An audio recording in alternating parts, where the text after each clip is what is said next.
like that I've empowered people is also in my personal journey, and I feel it's in showing all the work and all the hardship and all the turn downs and the missed opportunities and the failures that happened before any of this happened.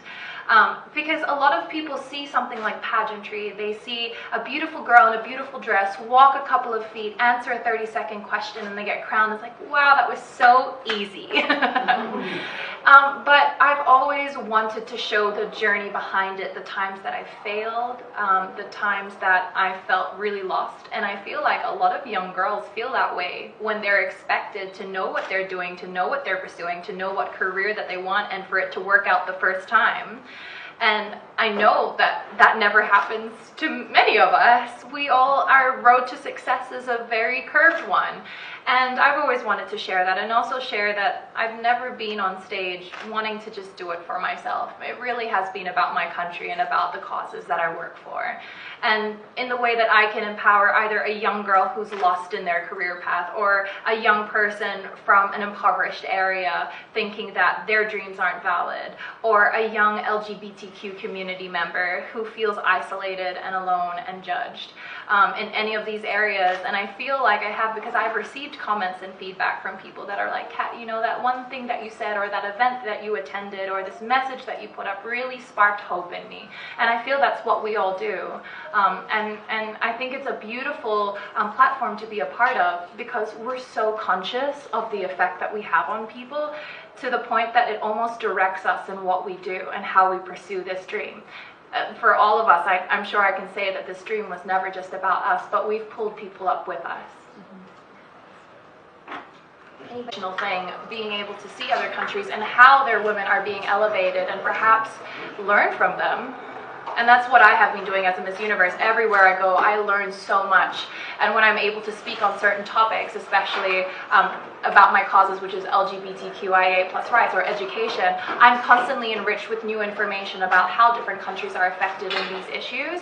And I learn from Asia, from the US, from being in South Africa, and it just diversifies my understanding. And if I can communicate that on the platform that I have to create more awareness and to create more understanding across these issues, that's when I feel the right conversations can then start to happen. Julie, Their voice for, and that I feel as a judge has almost equal footing to all other aspects that we look for in a representative. And I think that's going to make us find a beautiful, well-rounded, well-spoken, brave, empowered South African woman to represent South Africa this year.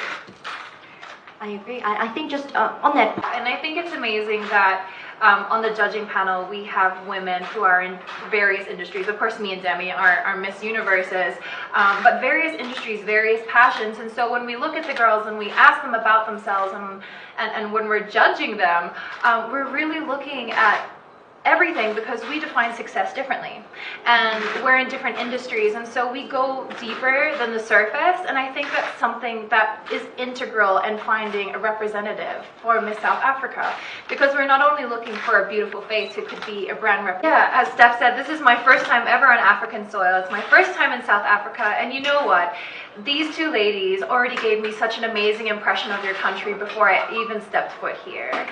The way that they carry themselves, especially Tamron, who we were together for almost 3 weeks together in Thailand, and you know what, you've just done an amazing job with the platform that you've had, and with the opportunity that you had to represent your country. And also following Demi, who, you know, you just elevated South Africa in that space, and for it to be followed by such an amazing woman, and for us to all be here to give the opportunity to the next empowered South African women is such a special and beautiful thing, that we're all together here and we're all elevating it together. As a judge, I definitely have a really difficult job, as Demi can also testify. I'm so impressed by the 16 candidates this year, and honestly, I don't even know. Like, they're just so well spoken, so passionate, so diverse, and I feel just so proud of this country that they will be proud that they will have these amazing women, not even to go on to compete in Miss Universe, but even whatever that they foray into in the future, that they will really contribute back to South African society. And I think that's amazing that a platform like Miss South Africa really gives that opportunity to young, empowered women. And of course, on no better day than National Women's Day. So it's such a pleasure for me to be here, to be a part of this sisterhood, and to be in the company of such amazing women that I know whose legacies will inspire many to come.